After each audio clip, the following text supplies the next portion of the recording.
WCS Korea champion. This guy is the best of the best, of course. One of the favorites, I'd say him and Party, probably two favorites for this tournament.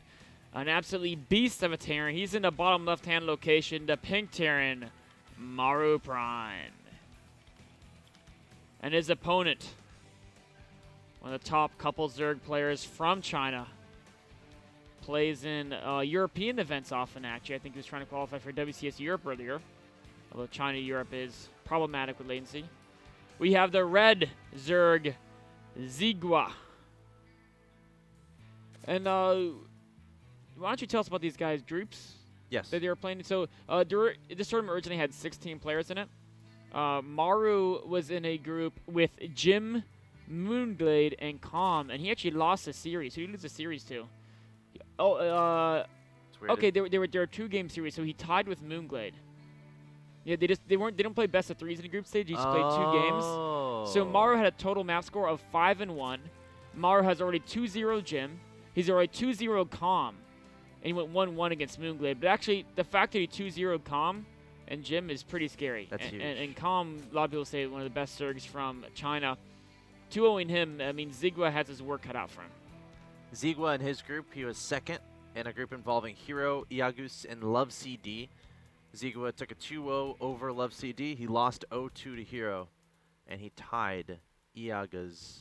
Iagus, of course, is a Terran from New Zealand. New Zealand. Yeah. Yes. Cool. So I think Maru would have the advantage here. Well, we see he's trying to push that advantage already with a very early proxy barracks. Of course, you don't see 2 barracks because he's going Reapers, not Marines, not quite as committed as a 2-racks proxy Marine build. And this drone, if this drone could kill the SCV, that would have forced Maru to do like a command center first, awkwardly off of a gas opening. But very well placed was the barracks. The SCV was able to kind of hide from the drone damage most of the time. But XiGua knows exactly what he's dealing with. He knows it's Reapers. And I wonder if he's going to try to send some Zerglings to counterattack to force the Reaper to... Well, actually, Reapers are so fast, they'll probably catch the Zerglings before they can even get out. But, of course, when the barracks is proxied, a Zergling counterattack, I mean, the Reaper pretty much has to come back if there's 4 Zerglings crossing the map, because they can be really annoying to SCVs. Even more so than probes. SCVs are a little bit tougher than probes, but they don't regenerate their shield, so you can keep picking them and picking them. Damage will happen. But like these 2 Zerglings, yeah, look at that. He's got him rallied across the map. Very good move by XiGua. Meanwhile, the Reaper's coming in here. 1 gas being made already. Drones are being microed away from the Reaper. Got 4 lings about to pop out of those eggs. I like how he didn't send drones after the Reaper. He's like, trying to get that kill. That drone is so low. Yes, it is. Is he Maru's going to wrap around and get it? Maru's is he good going to enough. get it? He's good enough Yep. there. He takes it out. See ya.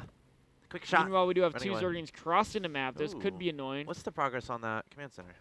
Command center, it's not going to finish. I mean, it will finish at some point, but he's going to have to pull SCVs to fight those Zerglings. That's actually a really, really great move there, counterattack with Zerglings throughout this. Reaper's continuing to be annoying, but those Zerglings are going to substantially delay the command center. He's going to have to pull probably about 5 SCVs down there. Or 4 might do it. But a very great move. Here we see the Zerglings coming in now. First SCV, no, it's going to go down. Nice. We should see immediate several SCVs being pulled. Actually, only pulling a single. Okay, there we go. 5 SCVs are being pulled. Reapers may go home. They are going home. Yeah, in fact, actually, once he decided to pull another SCV is taken out on the second command center. Okay, XiGua came to play. Yeah, he's already got 2 SCV kills with those Zerglings, and he did substantial annoyance, mining time loss, delaying the command center construction times. And he sees those 3 command centers like it's huge. Yes, it is. I mean, that's a common follow-up, but you're not sure. And to be sure that that's exactly what's happening is always great because you can know there's no threat, right? There's no threat from Terran early on because they're just getting command centers. Reapers, meanwhile, trying to contain the Zerg. Barracks is flying home, and behind us, of course, a factory is being built.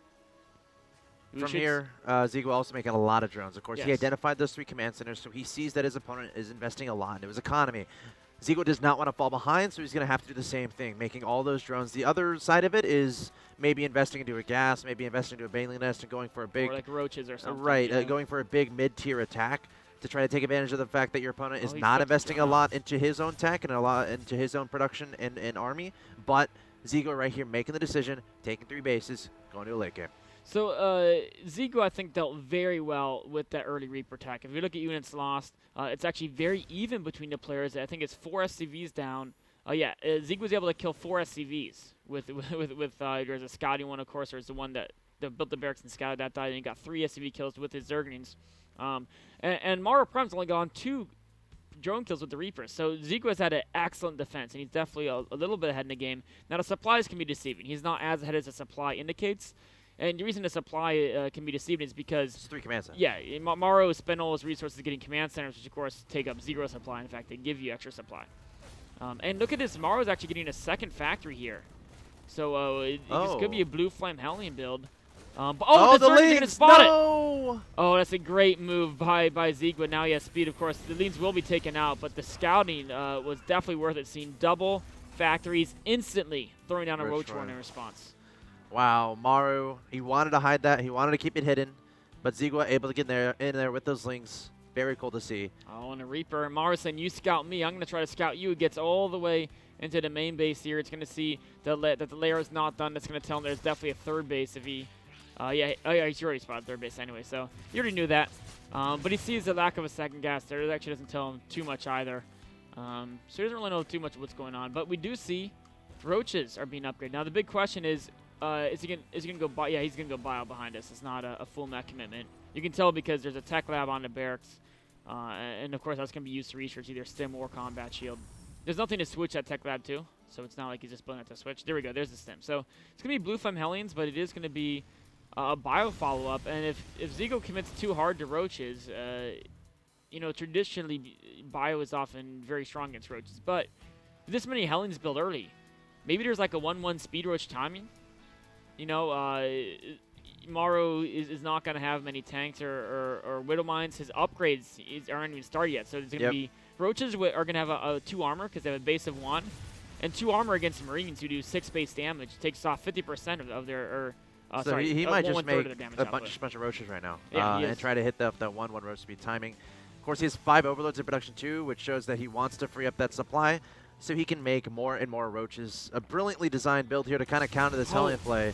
It's a lot of Blue Flame Hellions coming forward, but the Roaches starting to pop out here for XiGua. The Hellion's going to try to run into the natural expansion, but again, nothing but Roaches on the way for XiGua, so he should be able to handle this. Let's see if he can get any drone kills. Imagine if he could have gone to wall off at the ramp, but he couldn't, and now the drones are kind of exposed. XiGua's trying to run. They're a little bit lined up, but the Roaches getting just in time, and actually a very good defense, only losing, I think he lost 2 drones earlier in the game, so only losing 5 more drones, and that was about 9 Blue Flame Hellions. The good news is he sees all these Roaches. Yes. So how does he react right now? Well, we can see he's already getting Widow Mines. He may even get, as I say, maybe go Siege Tanks, because Siege Tanks are great against Roaches. And he already has 2 factories, which is he already had that tech lab to research Blue Flame, so. Yeah, you know, this is almost a perfect building competition against Roaches.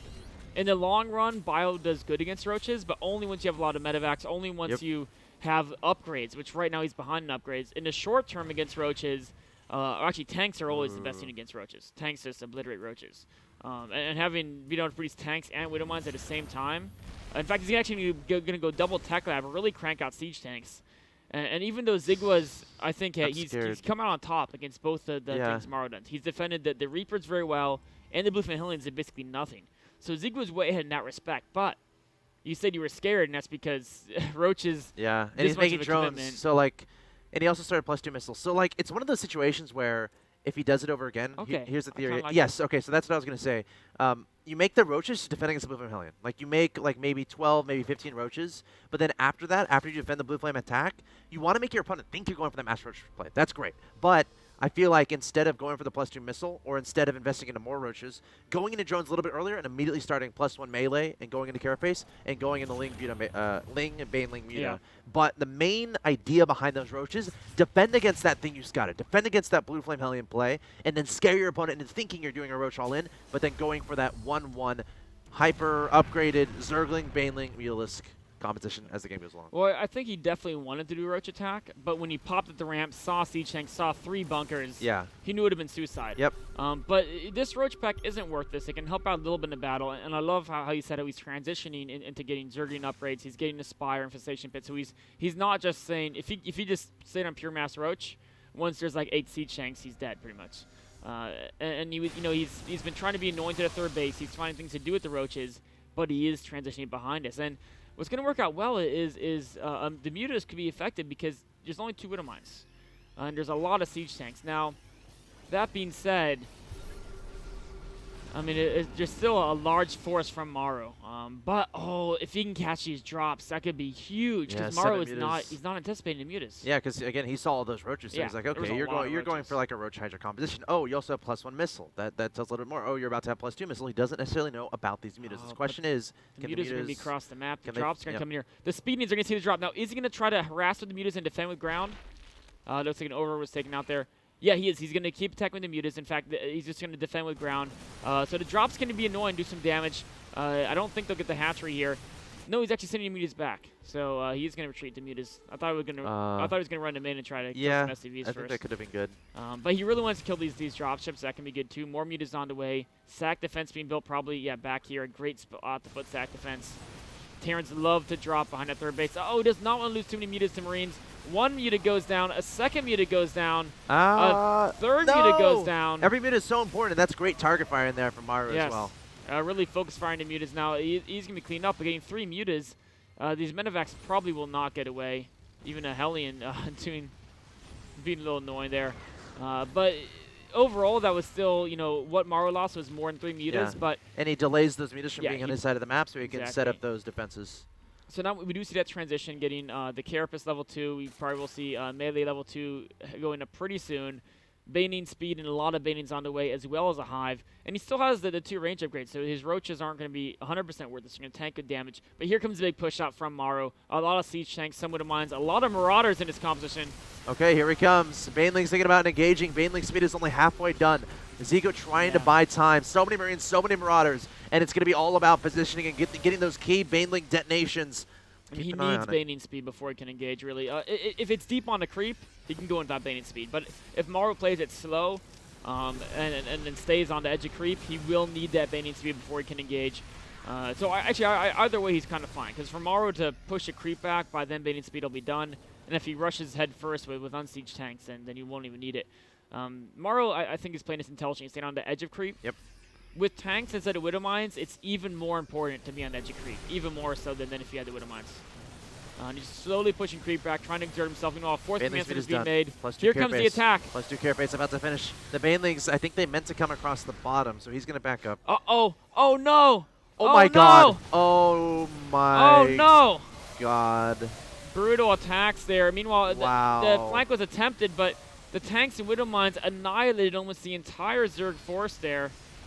And that was just brutal. I mean, sure, Maru lost a few units, but cost efficiency, 6,000 resources lost for the Terran, 10,000 for the Zerg. The 5th base was canceled by this drop as well. Now, the drop's going to be cleaned up, but Maru's army continues to advance.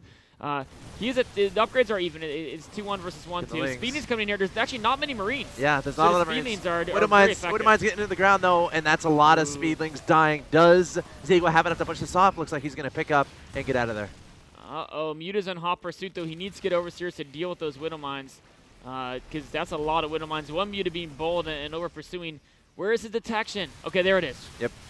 Clearing up those widow mines is a big move for XiGua, but Maru's macro is just unstoppable, continuing to reinforce like a machine.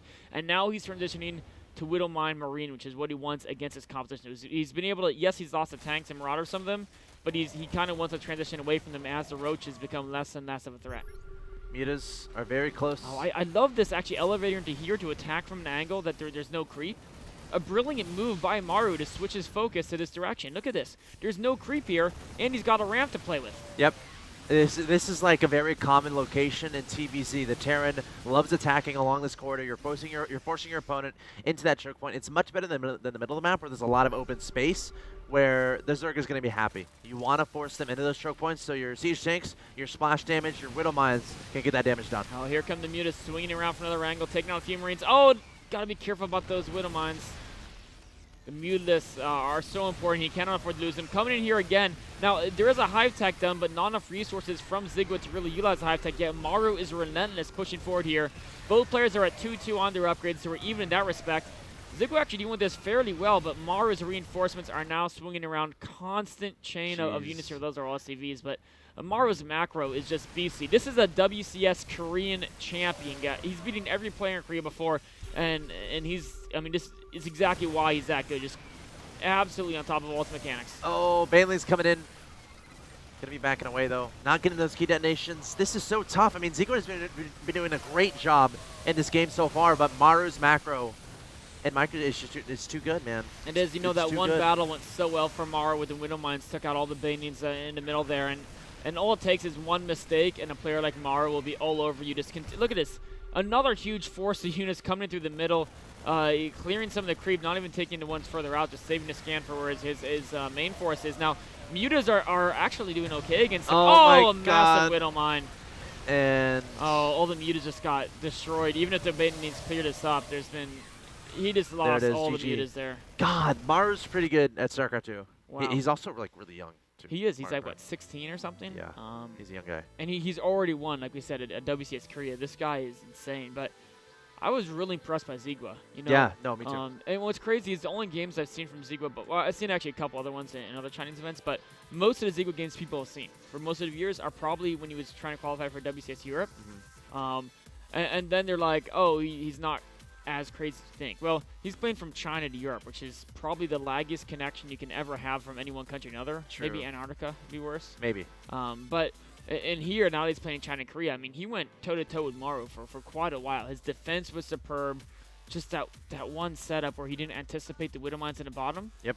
And it wasn't like we saw how he dealt. He could deal with Widow Mines fine. His splitting was great, but he just didn't anticipate they were there. And so he swung around for the flank and just got annihilated there. And Maru doing a great job spacing out those units, Yeah. making sure the Widow Mines are in the proper location, taking his opponent off guard. Like, you might see one thing happening on the screen, but again, a million things are happening at a time in the game of StarCraft 2. And the players are thinking of a million different things at the same time. So Maru doing a great job there in Game 1.